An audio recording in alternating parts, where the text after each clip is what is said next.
धन सृजन की यात्रा में एक आवश्यक कौशल है जिसे आपको अवश्य सीखना चाहिए।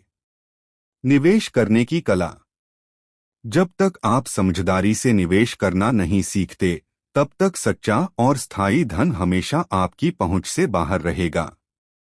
निवेश के लिए उपलब्ध कई क्षेत्रों में से स्टॉक सबसे लोकप्रिय विकल्पों में से एक बन गया है। यदि आप निवेश की दुनिया में नए हैं, तो आज की पुस्तक सारांश आपके लिए एक अमूल्य प्रारंभिक बिंदु होगी। YouTube channel book summary channel में आपका स्वागत है, जहां हम सिर्फ किताबों का सारांश नहीं देते बल्कि उनके पाठों को जीवन में उतारते हैं, जिससे आपको उन्हें व्यावहारिक और सार्थक तरीके से लागू करने में मदद मिलती है। आज हम पैट डोरसी द्वारा लिखी गई किताब the 5 rules for successful stock investing पर चर्चा करेंगे। पैट डोरसी एक प्रसिद्ध निवेश फर्म डोरसी एसेट मैनेजमेंट के संस्थापक हैं।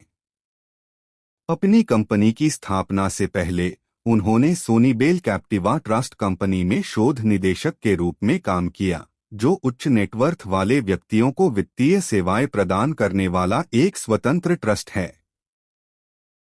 अकादमिक रूप से पैट के पास राजनीति विज्ञान में मास्टर डिग्री है, नॉर्थवेस्टर्न यूनिवर्सिटी से विज्ञान और वेस्लेयन यूनिवर्सिटी से स्नातक की डिग्री।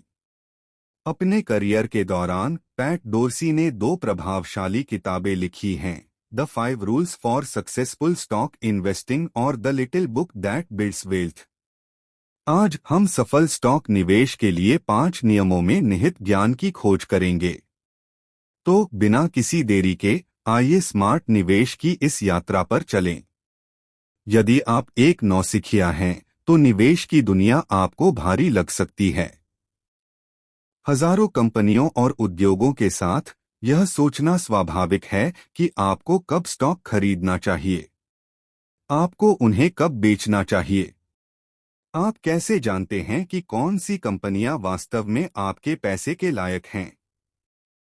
यदि ये प्रश्न कभी आपके दिमाग में आए हैं और आपको कार्रवाई करने से रोकते हैं, तो यह सारांश आपके लिए है। यह निवेश के बारे में आपकी सोच को बदलने के लिए डिजाइन किया गया है, जो आपको स्थायी धन बनाने के लिए एक मजबूत आधार देता है। इस यात्रा के अंत तक आप समझ जाएंगे कि अपने निवेश का बुद्धिमानी से आकलन कैसे करें और बेहतर वित्तीय निर्णय कैसे लें। आइए अध्याय 1, 2 और 3 से शुरू करें। सफल स्टॉक निवेश के लिए 5 नियम, बचने के लिए 7 गलतियां और आर्थिक तौर तरीकों को समझना। जब निवेश की बात आती है, तो एक सच्चाई अटल रहती है। आपकी रणनीति समय के साथ स्थिर रहनी चाहिए। सफलता लगातार योजनाओं को बदलने से नहीं मिलती। यह एक स्मार्ट दृष्टिकोण तैयार करने और उसके प्रति वफादार रहने से मिलती है। पैट डोरसी 5 आवश्यक नियमों की रूपरेखा प्रस्तुत करते हैं, जिनका हर शेयर निवेशक को पालन करना चाहिए। पहला नियम, हमेशा अपना होमवर्क करें। यह स्पष्ट लग सकता है, लेकिन बहुत से निवेशक बिना सही तरीके से समझे ही बाजार में कूद पड़ते हैं कि वे कौन से व्यवसाय खरीद रहे हैं। एक भी डॉलर निवेश करने से पहले सुनिश्चित करें कि आप ठीक से जानते हैं कि कंपनी क्या करती है, यह कैसे पैसा कमाती है और यह किसके साथ प्रतिस्पर्धा करती है। शोध में समय और प्रयास लगता है, लेकिन अगर आप समझदारी से निवेश करना चाहते हैं, तो यह समझौता नहीं है। वित्तीय विवरणों का अध्ययन करें, प्रतिस्पर्धियों के बारे में जानें और अपना पैसा लगाने से पहले परिदृश्य को समझें। दूसरा नियम, आर्थिक खाई की तलाश करें। आर्थिक खाई किसी कंपनी का अनूठा लाभ है, वह चीज जो प्रतिस्पर्धियों को दूर रखती है। चाहे वह एक विश्वसनीय ब्रांड हो, लागत लाभ हो या एक शक्तिशाली नेटवर्क प्रभाव हो, व्यापक मोज वाली कंपनियां दीर्घकालिक सफलता के लिए कहीं बेहतर स्थिति में होती हैं। इन मोज को खोजना स्मार्ट निवेश का मूल है। तीसरा नियम, सुरक्षा के मार्जिन पर जोर दें। एक बेहतरीन कंपनी की खोज करना महत्वपूर्ण है, लेकिन इसे सही कीमत पर खरीदना और भी महत्वपूर्ण है। सबसे अच्छी कंपनी के लिए भी अधिक भुगतान करने से खराब रिटर्न मिल सकता है। उदाहरण के लिए कोका कोला को ही लें। 1990 के दशक की शुरुआत में यह एक शानदार व्यवसाय था और आज भी है। लेकिन जिन निवेशकों ने बहुत अधिक कीमत चुकाई, वे अपने रिटर्न से निराश हो गए क्योंकि वे सुरक्षा के मार्जिन के बारे में भूल गए। यह मार्जिन एक कुशन की तरह काम करता है जो आपकी सुरक्षा करता है, भले ही आपका आकलन थोड़ा ज्यादा आशावादी क्यों न हो। चौथा नियम, लंबी अवधि के बारे में सोचें। कल्पना करें कि आप एक कार खरीदते हैं और अगले दिन उसे बेच देते हैं। बेतुका है न? फिर भी कई निवेशक शेयरों को ठीक इसी तरह से देखते हैं, जल्दी जल्दी खरीदते और बेचते हैं। अल्पकालिक ट्रेडिंग में कर और ब्रोकर फीस जैसी लागतें बढ़ जाती हैं, जो आपके रिटर्न को खत्म कर देती हैं।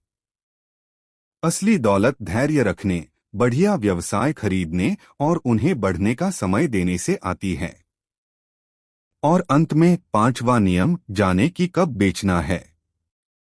अपने पोर्टफोलियो पर नजर रखने का मतलब हर घंटे स्टॉक की कीमतों पर नजर रखना नहीं है। इसके बजाय अपना ध्यान कंपनियों पर ही केंद्रित रखें। क्या वे अभी भी मजबूत हैं? क्या उद्योग स्वस्थ है? अगर किसी कंपनी के बुनियादी तत्व कमजोर हो जाते हैं या उसका प्रतिस्पर्धी लाभ कम हो जाता है, तो आपको उसे बेचने पर विचार करना चाहिए। लेकिन अगर आप इन नियमों का पालन करते हैं, तो भी आपको आम जाल से बचने के लिए सावधान रहना चाहिए। आइए 7 गलतियों के बारे में जानें जो चुपचाप एक निवेशक की यात्रा को नष्ट कर सकती हैं। पहली गलती, जोखिम भरे शेयरों के जरिए बड़े मुनाफे की तलाश करना है। अत्यधिक अस्थिर शेयरों पर दांव लगाकर भारी मुनाफे की उम्मीद करना आपदा का नुस्खा है। याद रखें, स्थायी सफलता वास्तविक लाभ वाले मजबूत व्यवसायों को खोजने में निहित है, न कि आकर्षक नामों पर जुआ खेलने में। दूसरी गलती यह मानना है कि इस बार कुछ अलग है।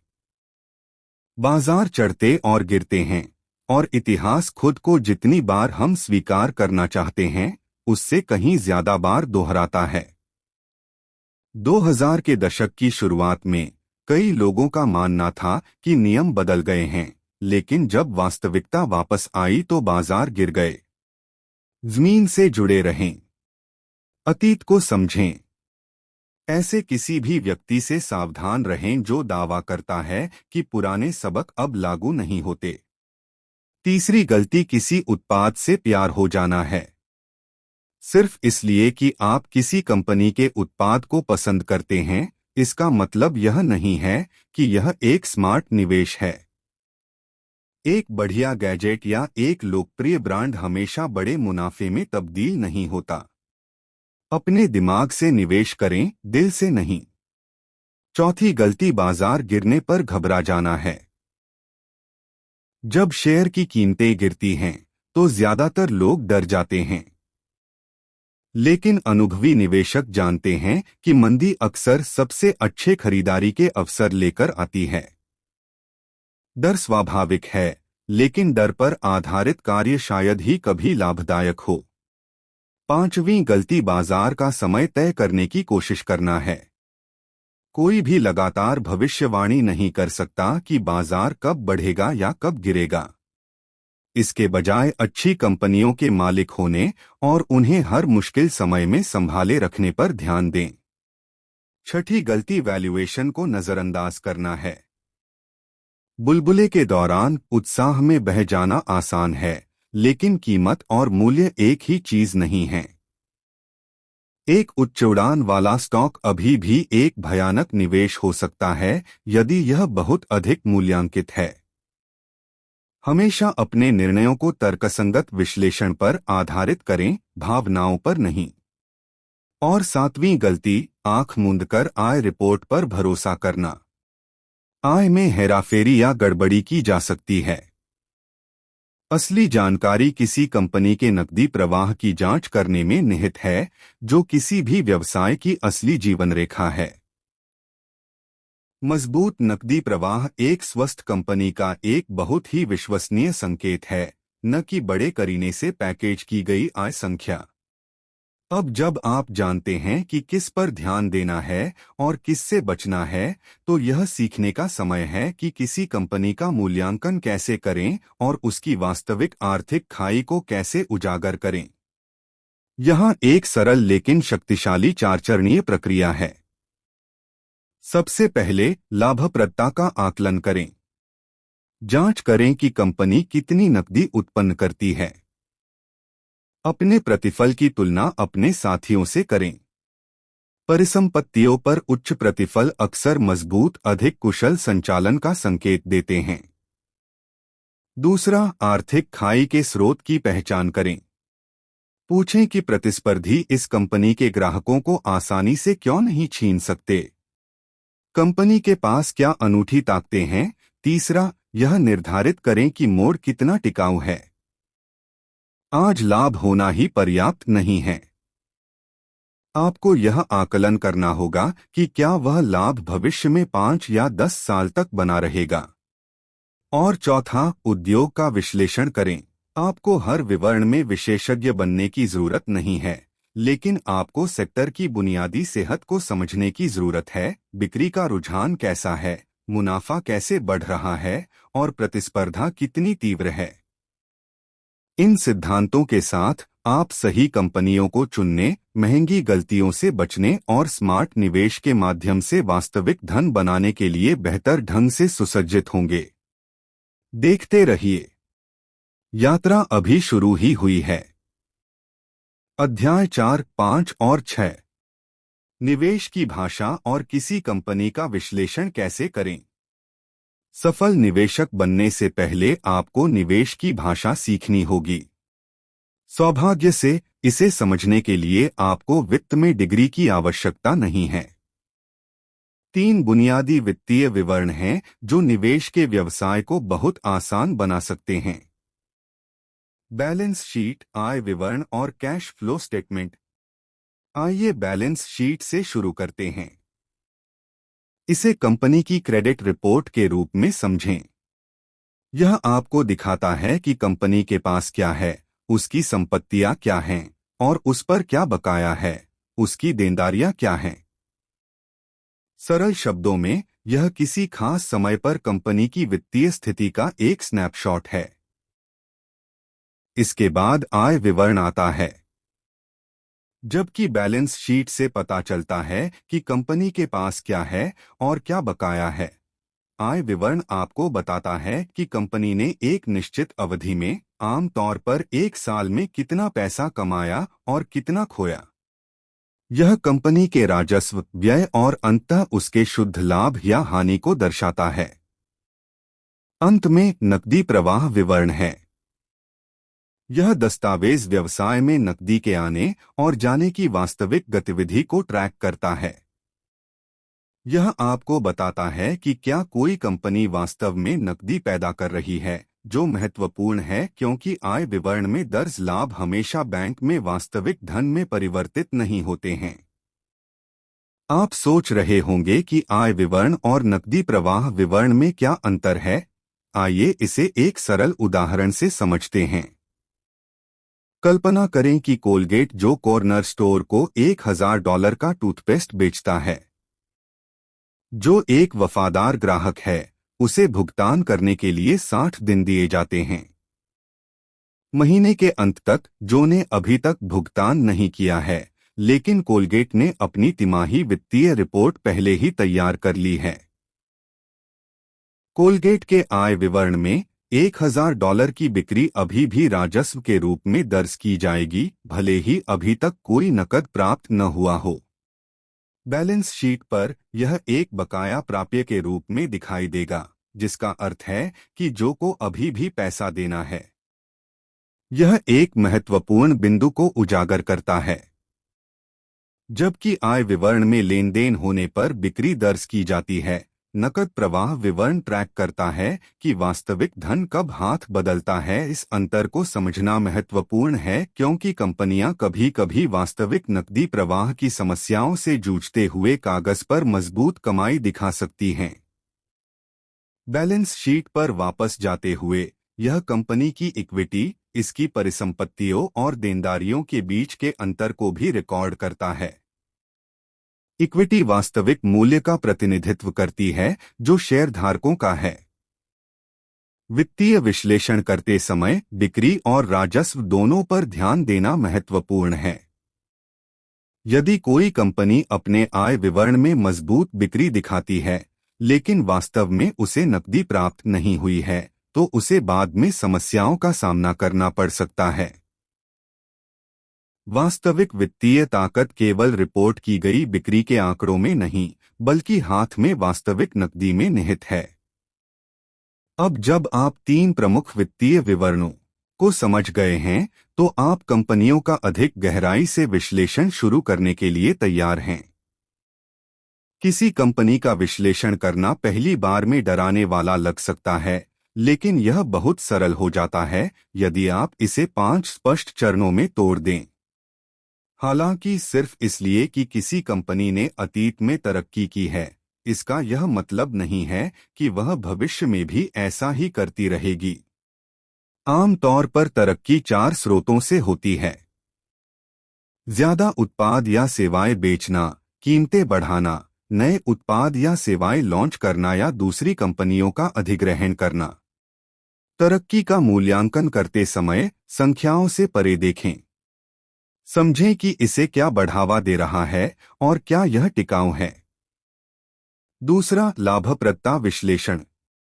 तरक्की को समझने के बाद इस बात पर ध्यान दें कि कंपनी कितनी कुशलता से निवेश को मुनाफे में बदलती है। क्या यह अपनी निवेशित पूंजी के सापेक्ष मजबूत रिटर्न दे रही है? बेहतरीन कंपनियां औसत कंपनियों की तुलना में लगातार ज्यादा रिटर्न देती हैं। किसी कंपनी की वास्तविक लाभप्रदता को जानने का एक तरीका उसके नकदी प्रवाह की तुलना उसकी रिपोर्ट की गई आय से करना है। स्वस्थ नकदी प्रवाह इस विचार का समर्थन करता है कि रिपोर्ट किया गया मुनाफा वास्तविक और टिकाऊ है। 3. वित्तीय स्वास्थ्य। सिर्फ मुनाफा ही काफी नहीं है। आपको कंपनी की वित्तीय बुनियाद की भी जांच करनी चाहिए। क्या यह मजबूती से खड़ी है या कर्ज में डूबी हुई है? एक मजबूत कंपनी के पास प्रबंधनीय ऋण स्तर होता है और मुश्किल समय में भी टिके रहने के लिए पर्याप्त तरलता होती है। भारी कर्ज एक खतरे की घंटी हो सकती है जो संकेत देता है कि मुसीबत आने वाली है। सबसे बड़ी बात, अंत में निवेश करने से पहले एक संशयवादी की तरह सोचें। इस कंपनी के साथ क्या गलत हो सकता है? सबसे खराब स्थिति की कल्पना करें। क्या कोई प्रतियोगी इसका बाजार हिस्सा चुरा सकता है? क्या तकनीकी बदलाव इसके उत्पादों को अप्रचलित बना सकते हैं? क्या विनियामक मुद्दे इसके व्यवसाय को प्रभावित कर सकते हैं? संभावित जोखिमों को पहले से पहचान लेने से आपको अपनी आंखें खुली रखने में मदद मिलती है और मुसीबत आने पर आपको कार्रवाई करने के लिए तैयार करता है। निवेश की भाषा में निपुणता प्राप्त करने और व्यवसायों का संरचित तरीके से विश्लेषण करना सीखने से आप बेहतर निवेश निर्णय लेने के लिए आवश्यक आत्मविश्वास और स्पष्टता विकसित करेंगे। निर्णय वास्तविकता पर आधारित होते हैं, प्रचार पर नहीं। और इन कौशलों के साथ आप बुद्धिमानी से निवेश करके स्थायी संपत्ति बनाने के एक कदम और करीब पहुंच जाएंगे। अध्याय 7, 8 और 9। विश्लेषण का 5वां चरण, बेहतरीन प्रबंधन। जैसे जैसे हम कंपनी विश्लेषण के 5वें और अंतिम चरण में आगे बढ़ते हैं, हम प्रबंधन गुणवत्ता का मूल्यांकन करते हुए एक महत्वपूर्ण क्षेत्र में प्रवेश करते हैं। यह चरण आवश्यक है क्योंकि यह अक्सर एक औसत व्यवसाय को वास्तव में असाधारण व्यवसाय से अलग करता है।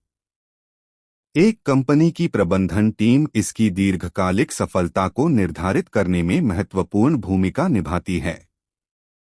आप ऐसे व्यवसायों में निवेश करना चाहते हैं जहां प्रबंधक सच्चे हितधारकों की तरह काम करते हैं, कंपनी के पैसे को ऐसे मानते हैं जैसे कि यह उनका अपना हो। उनके निर्णयों में मालिकों की मानसिकता झलकनी चाहिए, न कि केवल वेतन पाने वाले कर्मचारियों की।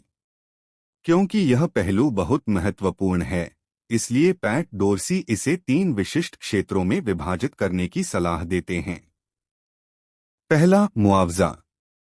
सबसे पहले देखें कि प्रबंधन टीम को कैसे भुगतान किया जाता है। प्रॉक्सी स्टेटमेंट के रूप में जाना जाने वाला एक एकल दस्तावेज आपको वह सब कुछ बता सकता है जो आपको जानना चाहिए। यह जांच कर शुरू करें कि शीर्ष अधिकारी खुद को कितना मुआवजा दे रहे हैं। आदर्श रूप से मुआवजे को कंपनी के प्रदर्शन के साथ जोड़ा जाना चाहिए, बिना जोखिम लेने को प्रोत्साहित किए सफलता को पुरस्कृत करना चाहिए। अगर अधिकारी खुद को बहुत अधिक वेतन दे रहे हैं तो सतर्क रहें, खासकर जब प्रतिस्पर्धी कंपनियों के अपने साथियों की तुलना में। समान व्यवसायों में सीईओ के वेतन की तुलना करें ताकि यह सुनिश्चित हो सके कि आप ऐसी कंपनी में निवेश नहीं कर रहे हैं जहां प्रबंधन शेयरधारकों की कीमत पर खुद को समृद्ध कर रहा है। दूसरा, चरित्र। मुआवजे का मूल्यांकन करने के बाद प्रबंधन टीम के चरित्र के बारे में गहराई से जानें। क्या वे अपने पद का इस्तेमाल निजी लाभ के लिए कर रहे हैं, परिवार और दोस्तों को फायदा पहुंचा रहे हैं या अनैतिक काम कर रहे हैं? एक बड़ा खतरा तब होता है जब अधिकारियों के परिवार के सदस्य कंपनी के निदेशक मंडल में बैठते हैं या आकर्षक व्यावसायिक अनुबंध प्राप्त करते हैं। उदाहरण के लिए, अगर आपको पता चलता है कि कोई कंपनी सीईओ के जीवनसाथी द्वारा संचालित इंटीरियर डिजाइन फर्म को बड़ी रकम दे रही है, तो यह एक चेतावनी संकेत है। हितों के ये टकराव बताते हैं कि प्रबंधन के दिल में शेयरधारकों के सर्वोत्तम हित नहीं हो सकते हैं। भरोसेमंद प्रबंधन पारदर्शी, नैतिक होता है और व्यवसाय के निर्माण पर केंद्रित होता है, न कि व्यक्तिगत एहसानों के लिए इसका इस्तेमाल करता है। तीसरा, व्यवसाय संचालन। अंत में, अच्छे प्रबंधकों को न केवल ईमानदार होना चाहिए बल्कि अत्यधिक सक्षम भी होना चाहिए। उन्हें व्यवसाय को प्रभावी ढंग से चलाने और बढ़ाने में कुशल होना चाहिए। समस्याओं के प्रति प्रबंधन की प्रतिक्रिया पर पूरा ध्यान दें। जब चुनौतियां आती हैं, जैसा कि वे अनिवार्य रूप से होती हैं, तो क्या वे खुले तौर पर समस्याओं को स्वीकार करते हैं और उन्हें ठीक करने के लिए ठोस कदम उठाते हैं? या वे समस्याओं को छिपाते हैं, अस्पष्ट वादे करते हैं और वास्तविक समाधान में देरी करते हैं? एक प्रमुख चेतावनी संकेत नकदी प्रवाह में गिरावट है। यदि नकदी प्रवाह में गिरावट शुरू हो जाती है जबकि रिपोर्ट की गई आय उच्च बनी रहती है, तो सतह के नीचे कुछ गड़बड़ हो सकती है। ल्यूसेंट टेक्नोलॉजीज का उदाहरण लें। 1990 के दशक के उत्तरार्ध में ल्यूसेंट की रिपोर्ट की गई आय में वृद्धि जारी रही, जो लगभग $3.5 बिलियन तक पहुंच गई। कागज पर चीजें अच्छी दिख रही थीं, लेकिन पर्दे के पीछे नकदी प्रवाह सूख रहा था। बिक्री अधिक थी, लेकिन ग्राहक भुगतान करने में अधिक समय ले रहे थे और ल्यूसेंट बिना बिके माल का ढेर लगा रहा था। भंडारण लागत और तरलता जोखिम को पहचानने के बजाय प्रबंधन ने उन्हें अनदेखा कर दिया। अंततः इस खराब नकदी प्रवाह प्रबंधन ने कंपनी के लिए गंभीर संकट पैदा कर दिया। इसलिए यह देखना बहुत महत्वपूर्ण है कि प्रबंधक क्या कहते हैं, बल्कि वे क्या करते हैं, और केवल आशावादी आय रिपोर्ट नहीं, बल्कि वास्तविक नकदी प्रवाह को ट्रैक करके उनकी प्रभावशीलता को मापना है। मुआवजे, चरित्र और परिचालन कौशल का सावधानीपूर्वक मूल्यांकन करके आप वास्तव में महान नेतृत्व वाली कंपनियों को पहचान सकते हैं। ऐसे व्यवसाय जो लगातार बढ़ने, तूफानों का सामना करने और लंबी अवधि में उत्कृष्ट रिटर्न देने की अधिक संभावना रखते हैं। अध्याय 10, 11 और 12। मूल्यांकन। आंतरिक मूल्य को समझना। किसी भी शेयर को खरीदने से पहले न केवल उसकी कीमत जानना महत्वपूर्ण है, बल्कि उसका वास्तविक मूल्य भी जानना महत्वपूर्ण है। कई निवेशक केवल विभिन्न वित्तीय अनुपातों पर निर्भर रहने की गलती करते हैं, लेकिन कोई भी एकल अनुपात आपको किसी कंपनी का वास्तविक मूल्य सटीक रूप से नहीं बता सकता है। यहीं से आंतरिक मूल्य की अवधारणा सामने आती है। आंतरिक मूल्य आपको व्यवसाय के वास्तविक मूल्य पर ध्यान केंद्रित करने में मदद करता है, न कि केवल उसके शेयर मूल्य पर। यह बुद्धिमानी से निवेश करने का आधार है। लेकिन वास्तव में किसी शेयर का आंतरिक मूल्य क्या है? इरविंग फिशर नामक एक अर्थशास्त्री ने 60 साल पहले इस सवाल का जवाब दिया था। उन्होंने समझाया कि किसी भी शेयर का वास्तविक मूल्य उसके भविष्य के नकदी प्रवाह का वर्तमान मूल्य है। अब यह पहली बार में थोड़ा जटिल लग सकता है, तो चलिए इसे समझते हैं। जब कोई कंपनी मुनाफा कमाती है, तो उस पैसे का कुछ हिस्सा खर्चों को कवर करने और व्यवसाय में फिर से निवेश करने में चला जाता है। जो बचता है, बची हुई नकदी, उसे फ्री कैश फ्लो कहा जाता है। यह फ्री कैश फ्लो ही वास्तव में शेयरधारकों का है। हालांकि एक महत्वपूर्ण बात है जिसे आपको समझना चाहिए। भविष्य में कमाया गया $1 आज कमाए गए डॉलर से कम मूल्य का होता है। क्यों? क्योंकि आपके पास आज जो पैसा है, उसे निवेश करके बढ़ाया जा सकता है, जबकि भविष्य में वादा किए गए पैसे का अभी उपयोग नहीं किया जा सकता है। इसके अलावा हमेशा यह जोखिम रहता है कि भविष्य में नकदी प्रवाह कभी भी साकार न हो। इसे इस तरह से सोचें। कल्पना करें कि आप अपने बॉस से 1 सप्ताह की छुट्टी मांगते हैं, लेकिन इसके बजाय वह आपको अगले साल छुट्टी लेने के लिए कहता है। देरी के कारण वजन की भरपाई के लिए 7 के बजाय 8 दिन की छुट्टी मांगना उचित होगा। शेयरों का मूल्यांकन करते समय भी यही तर्क लागू होता है। नकदी प्रवाह भविष्य में जितना आगे होगा, आज उसका मूल्य उतना ही कम होगा। अब जब हम समझ गए हैं कि आंतरिक मूल्य कैसे काम करता है, तो आइए एक वास्तविक कंपनी का विश्लेषण करके अब तक जो कुछ भी हमने सीखा है, उसे लागू करें। एडवांस्ड माइक्रो डिवाइसेस या AMD एक कंपनी जो माइक्रो प्रोसेसर बनाती है। सबसे पहले AMD के आर्थिक मोड़ को देखते हैं।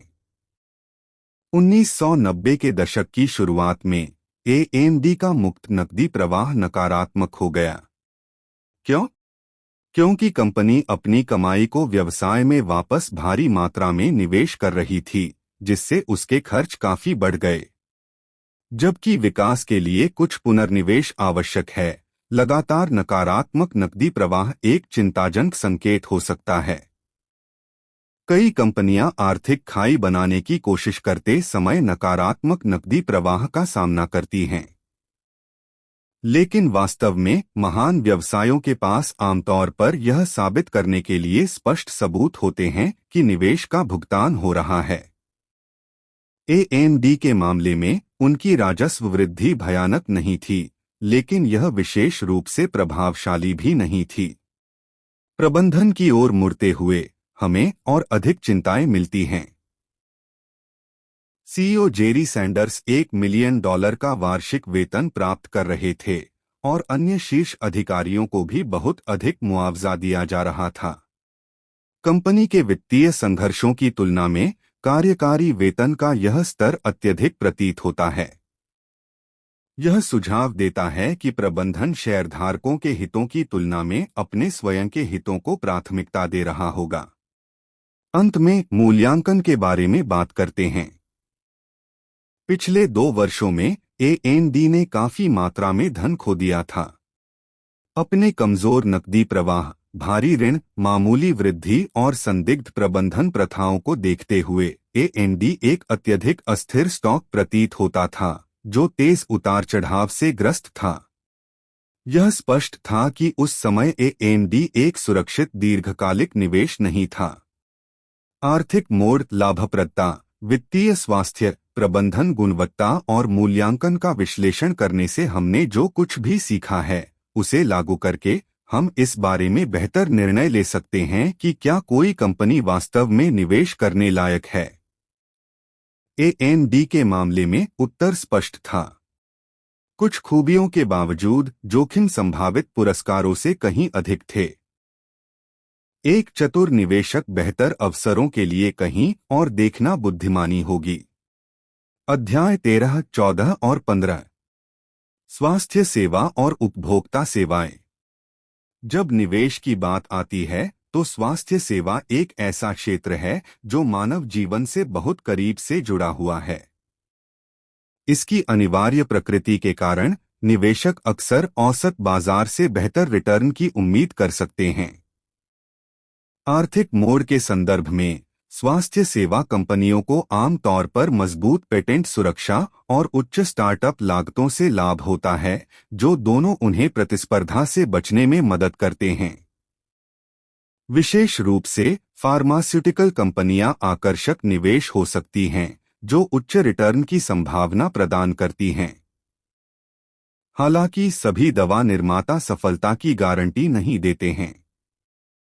नई दवाएं विकसित करना एक महंगी और समय लेने वाली प्रक्रिया है और हर दवा सफल नहीं होती है।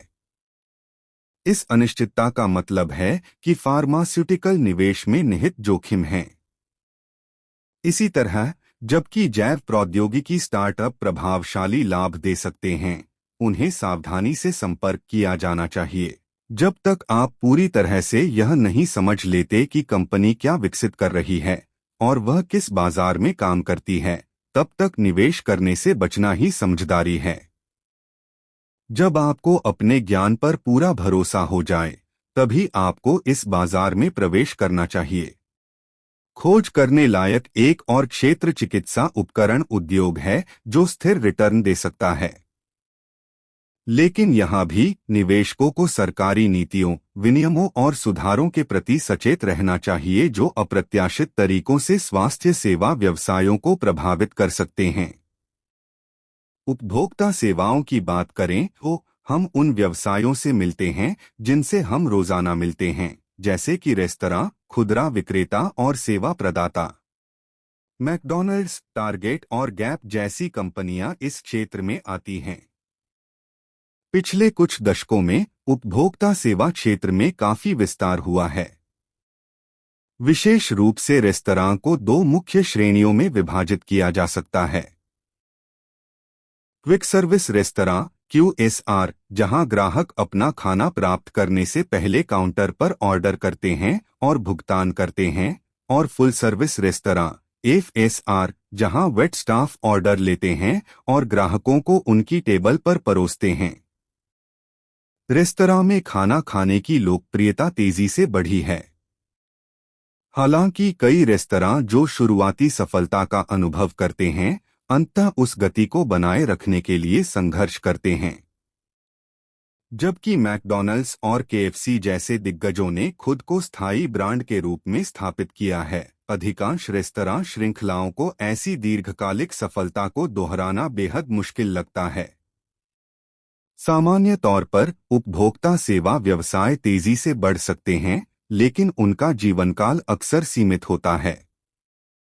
इस क्षेत्र में निवेश करने पर विचार करते समय उन कंपनियों की तलाश करें जिन्होंने ग्राहकों की वफादारी अर्जित की है और मजबूत ब्रांड बनाए हैं। और याद रखें, निवेश करने से पहले हमेशा किसी कंपनी के प्रदर्शन की तुलना उसके प्रतिस्पर्धियों से करें। अध्याय 16, 17 और 18। व्यावसायिक सेवाएं, एयरलाइंस और बैंक। व्यावसायिक सेवा क्षेत्र में अपशिष्ट प्रबंधन, विज्ञापन और एयरलाइनों से जुड़ी कंपनियां शामिल हैं। इसे उनकी नींव के आधार पर 3 व्यापक प्रकारों में वर्गीकृत किया जा सकता है: प्रौद्योगिकी आधारित, लोगों पर आधारित और हार्ड एसेट आधारित सेवाएं। व्यावसायिक सेवाओं में पैमाना मायने रखता है। कई कंपनियां अपने आला बाजारों पर हावी हो जाती हैं, जिससे कई एकाधिकार बन जाते हैं, जहां नए प्रतिस्पर्धियों के लिए प्रवेश करना बेहद मुश्किल हो जाता है। डेटा प्रोसेसर और डेटाबेस प्रदाता जैसी प्रौद्योगिकी आधारित कंपनियां अक्सर आकर्षक निवेश बन जाती हैं, खासकर जब उनके शेयर की कीमतें उचित स्तर पर गिर जाती हैं। परामर्श फर्म और सलाहकार जैसे लोगों पर आधारित व्यवसाय मानव विशेषज्ञता पर बहुत अधिक निर्भर करते हैं। हालांकि वे कभी कभी आकर्षक लग सकते हैं, लेकिन वे आम तौर पर प्रौद्योगिकी संचालित व्यवसायों की तुलना में कम स्केलेबल और कम लाभदायक होते हैं। अंत में एयरलाइन और अपशिष्ट प्रबंधन फर्म जैसी हार्ड एसेट आधारित कंपनियां हैं। इन व्यवसायों को भौतिक परिसंपत्तियों में महत्वपूर्ण अग्रिम निवेश की आवश्यकता होती है, जिससे वे स्वभाव से ही पूंजी गहन बन जाते हैं। ऐतिहासिक रूप से निवेश के दृष्टिकोण से एयरलाइंस बेहद खराब प्रदर्शन करने वाली रही हैं। बहुत कम एयरलाइन कंपनियां हैं जो लगातार मजबूत रिटर्न देती हैं। इस उद्योग में सावधानी से निवेश करें और केवल दीर्घकालिक लाभप्रदता और बाजार स्थिरता का पूरी तरह से आकलन करने के बाद ही निवेश करें। व्यावसायिक सेवा कंपनियों का मूल्यांकन करते समय अपने आप से पूछें कि कंपनी 3 श्रेणियों प्रौद्योगिकी, लोग या हार्ड एसेट में से किस श्रेणी में आती है। इसका पैमाना कितना बड़ा है और इसका राजस्व कितना सुसंगत है। नकदी प्रवाह के रुझान क्या दिखते हैं, और अंत में क्या कंपनी की भविष्य की वृद्धि की उम्मीदें यथार्थवादी हैं। यदि अनुमानित वृद्धि दर अत्यधिक आशावादी या असंभव लगती है, तो इससे दूर रहना बेहतर है। बैंकिंग एक और क्षेत्र है जो सावधानीपूर्वक जोखिम मूल्यांकन की मांग करता है। बैंकों का विश्लेषण 3 प्रकार के जोखिम के आधार पर किया जा सकता है: क्रेडिट जोखिम, तरलता जोखिम और ब्याज दर जोखिम। क्रेडिट जोखिम से तात्पर्य उस संभावित नुकसान से है जो तब होता है जब उधारकर्ता अपने ऋण चुकाने में विफल हो जाते हैं। तरलता जोखिम तब उत्पन्न होता है जब कोई बैंक अपने अल्पकालिक दायित्वों को पूरा करने के लिए संघर्ष करता है।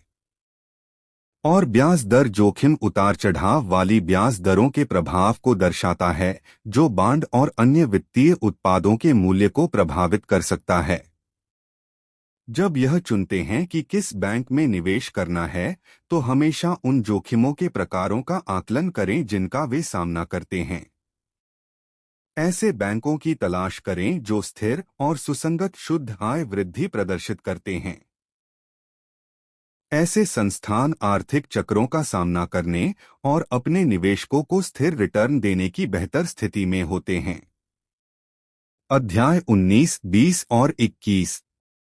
सॉफ्टवेयर, हार्डवेयर और मीडिया उद्योग। चलिए सॉफ्टवेयर उद्योग से शुरू करते हैं। यह एक अत्यधिक प्रतिस्पर्धी क्षेत्र है, लेकिन साथ ही स्मार्ट निवेशकों के लिए अविश्वसनीय अवसर भी हैं। सॉफ्टवेयर में निर्माण लागत, एक नया उत्पाद विकसित करने की लागत बहुत अधिक है। लेकिन एक बार उत्पाद बन जाने के बाद उत्पादन और वितरण लागत बेहद कम होती है। इंटरनेट की बदौलत सॉफ्टवेयर लगभग बिना किसी लागत के तुरंत वितरित किया जा सकता है। यह गतिशीलता सफल कंपनियों को तेजी से बढ़ने और भारी मुनाफा कमाने की अनुमति देती है। सॉफ्टवेयर की दुनिया में ऑपरेटिंग सिस्टम के इर्द-गिर्द बनी कंपनियां हावी होती हैं। उदाहरण के लिए माइक्रोसॉफ्ट के विंडोज को लें। यह दुनिया के 90% से ज्यादा पर्सनल कंप्यूटर पर चलता है। इस बीच लिनक्स की लोकप्रियता बढ़ रही है, खासकर सर्वर पर, लेकिन राजस्व उत्पन्न करने के लिए संघर्ष करता है क्योंकि लिनक्स के कई संस्करण ऑनलाइन मुफ्त वितरित किए जाते हैं। डेटाबेस क्षेत्र में 3 खिलाड़ी अलग हैं: ओरेकल, IBM और माइक्रोसॉफ्ट। ओरेकल के पास तकनीकी बढ़त है, लेकिन IBM और माइक्रोसॉफ्ट अक्सर मूल्य निर्धारण पर अधिक प्रभावी ढंग से, इसके बजाय केवल अस्थायी लोकप्रियता पर नहीं, बल्कि सबसे मजबूत विकास क्षमता और स्थायी प्रतिस्पर्धी लाभ वाली कंपनियों पर ध्यान केंद्रित करें। प्रौद्योगिकी तेजी से बदलती है और आज के नेता आसानी से कल के फिसड्डी बन सकते हैं। इसके बाद हार्डवेयर क्षेत्र की ओर रुख करते हैं, जो एक और भी कठिन युद्ध क्षेत्र है। हार्डवेयर में एक स्थायी आर्थिक खाई खोजना बेहद चुनौतीपूर्ण है। यदि आपने कभी कंप्यूटर खरीदा है, तो आपने इसे पहले ही देखा होगा। एक बेहतर, सस्ता संस्करण हमेशा आसपास ही होता है। प्रतिस्पर्धा भयंकर है और मूल्य युद्ध क्रूर हैं। निर्माता लगातार कम कीमतों पर अधिक पेशकश करने की होड़ में रहते हैं, जिससे पूरे उद्योग में लाभ मार्जिन कम हो जाता है। हार्डवेयर में समझदारी से निवेश करने के लिए आपको कम लागत वाली लाभ वाली कंपनियों को खोजने की आवश्यकता है। ऐसी फर्में जो कठिन परिस्थितियों में भी कुशलता से काम कर सकती हैं। उदाहरण के लिए, डेल ने कम लागत वाले उत्पादन और सीधे उपभोक्ता बिक्री में महारत हासिल करके अपना साम्राज्य बनाया। जब आप किसी ऐसी कंपनी की पहचान करते हैं जिसके पास अपने प्रतिद्वंद्वियों पर वास्तविक लाभ है, तो आप बाजार औसत से अधिक रिटर्न अर्जित करने की अपनी संभावनाओं को बढ़ाते हैं। अंत में आइए मीडिया क्षेत्र को देखें, एक ऐसा क्षेत्र जो दीर्घकालिक निवेशकों के लिए बेहतरीन अवसर प्रदान करता है। मुख्य बात यह है कि ऐसी कंपनियों को खोजें जो लगातार साल दर साल मजबूत नकदी प्रवाह उत्पन्न करती हैं। उनकी वित्तीय स्थिति का आकलन करने के लिए उनकी बैलेंस शीट की जांच करें। क्या वे खतरनाक स्तर का कर्ज उठा रहे हैं, या वे अपने संसाधनों का बुद्धिमानी से प्रबंधन कर रहे हैं? मुनाफे को फिर से निवेश करना और लगातार बढ़ना। एक महत्वपूर्ण चेतावनी, प्रचार या रुझानों में न फंसें। सिर्फ इसलिए कि कोई मीडिया कंपनी अभी चर्चा में है, सुर्खियों और सोशल मीडिया पर छाई हुई है, इसका मतलब यह नहीं है कि यह एक स्मार्ट निवेश है। भीड़ का अनुसरण करने से शायद ही कभी दीर्घकालिक सफलता मिलती है। इसके बजाय ठोस डेटा, नकदी प्रवाह की ताकत और मौलिक व्यावसायिक प्रदर्शन पर ध्यान केंद्रित करें। मीडिया की दुनिया में हर क्षेत्र की तरह हर बार ठोस शोध अटकलों को मात देता है। अध्याय 22 और 23, दूरसंचार और उपभोक्ता वस्तुएं। आइए दूरसंचार क्षेत्र से शुरुआत करें। यदि आप दूरसंचार कंपनियों से असाधारण रिटर्न की उम्मीद कर रहे हैं, तो आप निराश हो सकते हैं। ऐतिहासिक रूप से अधिकांश दूरसंचार व्यवसाय केवल औसत रिटर्न देते हैं और उनके आर्थिक तरीके अक्सर कमजोर या न के बराबर होते हैं। हालांकि दूरसंचार का भविष्य काफी अलग दिख सकता है। तकनीकी परिवर्तन तेजी से हो रहे हैं, जो एक चुनौती और अवसर दोनों है। इस क्षेत्र में प्रतिस्पर्धा बहुत कड़ी है और समय के साथ यह और भी तीव्र हो जाएगी। दूरसंचार कंपनियों का मूल्यांकन करते समय उनके संसाधनों और वित्तीय संरचना पर बारीकी से नजर डालना महत्वपूर्ण है। दूरसंचार एक पूंजी प्रधान व्यवसाय है। विशाल नेटवर्क बनाने और बनाए रखने के लिए बड़े पैमाने पर निवेश की आवश्यकता होती है। इसलिए आपको सावधानीपूर्वक आकलन करना चाहिए कि क्या कोई कंपनी बहुत ज्यादा कर्ज के बोझ तले दबी हुई है। बुनियादी ढांचे के निर्माण के लिए भारी कर्ज लेने वाली कंपनियों को अक्सर उच्च जोखिम का सामना करना पड़ता है, खासकर अगर बाजार की स्थिति बदल जाती है। एक और महत्वपूर्ण बात, दूरसंचार कंपनियां अक्सर कीमत पर आक्रामक रूप से प्रतिस्पर्धा करती हैं। उन्हें लगातार अपने प्रतिस्पर्धियों की मूल्य निर्धारण रणनीतियों की निगरानी करनी चाहिए और उन पर प्रतिक्रिया करनी चाहिए, जिससे मार्जिन पर दबाव पड़ता है और लाभप्रदता कम होती है। इन कारकों, उच्च प्रतिस्पर्धा, उच्च पूंजी लागत और कमजोर अर्थव्यवस्थाओं के कारण दूरसंचार में निवेश करने के लिए अत्यधिक सावधानी की आवश्यकता होती है। मजबूत बैलेंस शीट, विवेकपूर्ण प्रबंधन और तेजी से तकनीकी परिवर्तनों के अनुकूल होने की क्षमता वाली कंपनियों की तलाश करें। अब आइए उपभोक्ता वस्तुओं के रूप में एक अधिक आशाजनक क्षेत्र पर जाएं। उपभोक्ता वस्तु कंपनियां आपके आसपास मिलने वाले रोजमर्रा के उत्पाद बनाती हैं। अपना रेफ्रिजरेटर या अपने बाथरूम की दराज खोलें और आपको दर्जनों उदाहरण दिखाई देंगे। इस क्षेत्र में खाद्य और पेय पदार्थ, घरेलू सामान और व्यक्तिगत देखभाल उत्पाद शामिल हैं। जबकि उपभोक्ता वस्तु उद्योग आमतौर पर सामान्य अर्थव्यवस्था की तुलना में तेजी से नहीं बढ़ता है, फिर भी यह लंबी अवधि में उत्कृष्ट रिटर्न दे सकता है। क्यों? क्योंकि उपभोक्ता आर्थिक चक्रों की परवाह किए बिना इन आवश्यक वस्तुओं को खरीदना जारी रखते हैं। उपभोक्ता सामान कंपनियों में निवेश करते समय ऐसी कंपनियों की तलाश करें जो अपने प्रतिद्वंद्वियों पर मजबूत प्रतिस्पर्धी लाभ रखती हों। उन कंपनियों पर ध्यान दें जो लगातार उच्च गुणवत्ता वाले उत्पाद प्रदान करती हैं, मजबूत ब्रांड निष्ठा बनाए रखती हैं और विज्ञापन और विपणन में समझदारी से निवेश करती हैं। इस बात पर ध्यान दें कि कोई कंपनी अपने नकदी प्रवाह का कितना अच्छा प्रबंधन करती है। मजबूत नकदी प्रवाह प्रबंधन अक्सर अनुशासित नेतृत्व और टिकाऊ व्यावसायिक प्रथाओं का संकेत होता है।